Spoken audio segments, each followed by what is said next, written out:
बिस्मिल्लाहिर्रहमानिर्रहीम। अस्सलाम वालेकुम नाजरीन, मैं हूँ जमशेद अंसारी। नाजरीन, आज मुल्क की सियासी सूरत हाल के हवाले से मैंने खुसूसी तौर पे जहमत दी है ब्रिगेडियर रिटायर्ड सैयद गजनफर अली साहब को। सर अस्सलाम वालेकुम।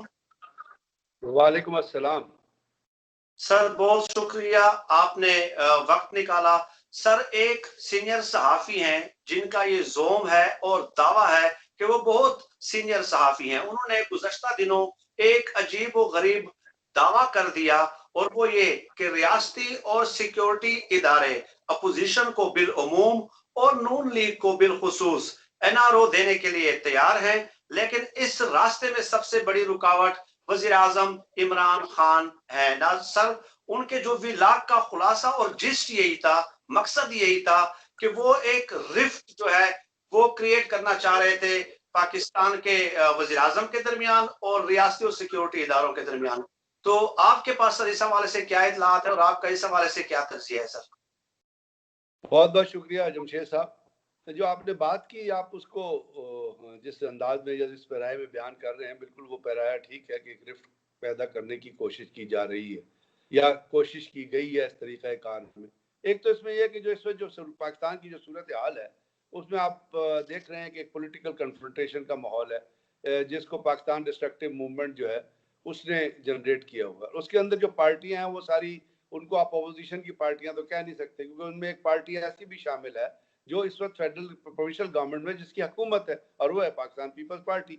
और आपने देखा कि पाकिस्तान पीपल्स पार्टी आज नहीं, पिछले 12 साल से या तीसरा टेन्योर है उनका जो सिंध में गुजार रहे हैं। और इस तीसरे टेन्योर में उन्होंने सिंध का जो हाल किया है वो आपने रिसेंट बारिशों में देख लिया कि लोगों ने कराची जैसे शहर के अंदर, हैदराबाद जैसे शहर के अंदर, वहाँ पे उन्होंने वो जो गटर का पानी पिया, और पूरा शहर जो वो जैम होकर रह गया। करप्शन की बेताशा केसेस हैं। बहुत सारी नैब ऐसी तहकीकात कर रही है जहाँ पे गंदम की बोरियां रखी गई स्टोरेज में, तो जब वहाँ खोल के देखा गया तो उनके अंदर मिट्टी पड़ी थी। खा गए वो डीएफओ, खा गए वो मिनिस्टर्स उनके जो थे। करप्शन अलग है, माफिया अलग है, तबाह बर्बाद करके रख दिया सिंध को। कोई आपको वहां पे चीज ठीक नजर नहीं आएगी। और उसके बाद दावे बड़े बड़े करते हैं, इतने बड़े बड़े दावे करते हैं कि लियारी से इलेक्शन आ जाते हैं। तो एक बहुत बड़ा थप्पड़ था जो लियारी के लोगों ने उनकी परफॉर्मेंस के जरिए उन पर। लेकिन पाकिस्तान में आपको पता है पॉलिटिकल डिफीट तो बेशर्म मतलब है, शर्म तो कोई है नहीं। आप करप्शन में पकड़े जाते हैं, खड़े होते हैं तो दोनों उंगलियां जो है वो इस तरह करके कहते हैं कि जी हमने तो बहुत बड़ा मार्का मारा है, लोगों के टैक्स के पैसे खाए हैं। वो शामिल है इस तमाम मूवमेंट में। तो पहली बात तो यही रियाकारी हो जाती है, यही सब झूठ हो जाता है। इस मूवमेंट इस जो एक इकट्ठे जो लोग हैं, इसका कॉन्टेक्स्ट ही गलत हो जाता है। जब वो पार्टी जो गवर्नमेंट के अंदर, अगर इमरान खान की हुकूमत परफॉर्म नहीं कर रही तो इसका मतलब है कि पीपल्स पार्टी की हुकूमत, इमरान खान की हुकूमत जो है, प्रेसिडेंट हुकूमत को 1.5-2 साल हुए ना, इनको तो 12 साल हो गए। तो इनके मुंह पे तो बहुत बड़ा तमाचा है कि तुम तो खा गए हो सिंध को। यार शर्म आनी चाहिए। तो शर्म का नाम की तो कोई चीज है नहीं किसी के अंदर। आप होता है मतलब बेशर्मी की पॉलिटिक्स यहाँ पे हो रही है। एक क्लीग बैठा हुआ है ऊपर टॉप पे, बैठ जाता था पुराने जमाने में, जिसको क्लिप्टोक्रेसी कहते थे। चंद करप्ट लोगों को जमा कर लिया, उनको भी खिलाया, खुद भी खाया, ज़कात का पैसा भी खाया, अपना टैक्स का पैसा भी खाया। तो ये तो कंडीशन है उस पर। उनमें से एक शख्स आता है जो अपनी कॉन्स्टिट्यूंसी इलेक्शन आ रहा हुआ अपने आप को आलिम कहता है, जो 400 रुपए लोगों से चंदा लेता है, वो अपना खत्म नबूवत के नाम पे लोगों को उठा के इस्लामाबाद ले आता है। अब ये है उस कॉन्टेक्स्ट, उस तमाम ऑपोजिट। और एक औरत है जो झूठ बोलने में जिसका रिकॉर्ड मतलब है नोबेल प्राइज विनर होगी अगर आप झूठ का नोबेल प्राइज दें। अब ये जो चीजें ये मौजूद हैं। आपने इससे पहले देखा, अगर आपको याद है, इसी दौरान यही जो हम जिस अरसे से गुजर रहे हैं और आप एक सहाफत की बात कर रहे हैं, तो चंद सहाफी थे 8 या 10 इस्लामाबाद में, वो हाई कोर्ट में गए थे। किस लिए गए थे? सही। और बड़े बड़े लिफाफे किस्म के नाम थे उसके अंदर। क्या कहा लेके गए थे हाई कोर्ट में कि जी नवाज शरीफ की तकरीर पे से पाबंदी हटाई जाए। एजुकेटेड, अपने आप को तालीम याफ्ता कराने वाले लोग, बड़ी बड़ी डिग्रियां क्लेम करने वाले लोग, आप चूंकि मीडिया के आदमी हैं, अपने आप को मीडिया का आइकॉन कहने वाले लोग, रोजाना 7 बजे से 8 बजे, 8 बजे से 9 बजे तक टेलीविजन पे बैठ के लेक्चर, ऑनेस्टी का, पॉलिटिकल ट्रांसपेरेंसी का लेक्चर देने वाले, वो शर्म आनी चाहिए उनको अपने किरदार के ऊपर, जो कुछ वो ये कर रहे हैं।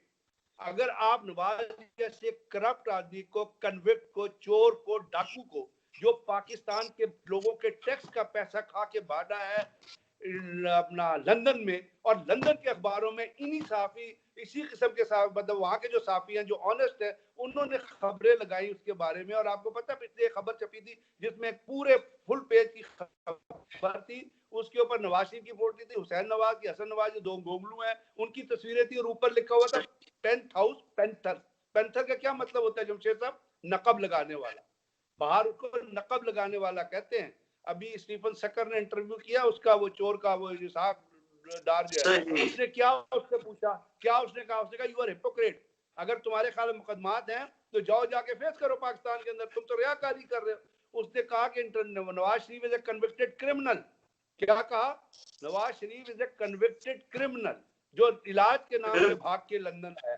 ये बाहर उनका ये परसेप्शन। यहाँ पे सहाफी हैं, क्योंकि उन्होंने लिफाफे लिए, पैसे लिए, उनको बाकायदा घरों में मतलब मंथलियां जाती थी, उनको अब तकलीफ है, उनके दिल में अब तकलीफ है कि जी हमें पैसे नहीं मिल रहे, हमें कोई वजीफा नहीं दे रहा, हमारी कोई सुनवाई नहीं हो रही। उठ के चले गए इस्लामाबाद हाई कोर्ट ने पूछा भाई उनको क्यों इजाजत दे दे।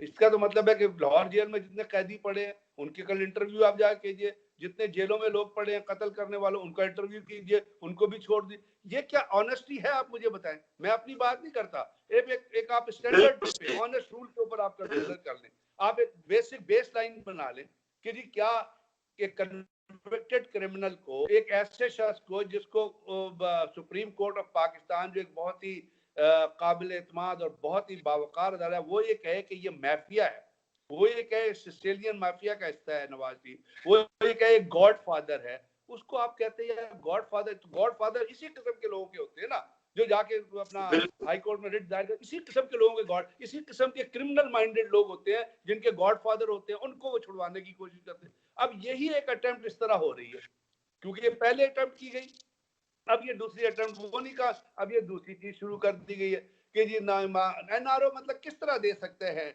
आर्मी किस तरह कह सकती है कि जी आप एनआरओ दे दो। इससे पहले मुशर्रफ ने एनआरओ दिया था, जिसकी वजह से बहुत सारे चोर पावर में आ गए थे।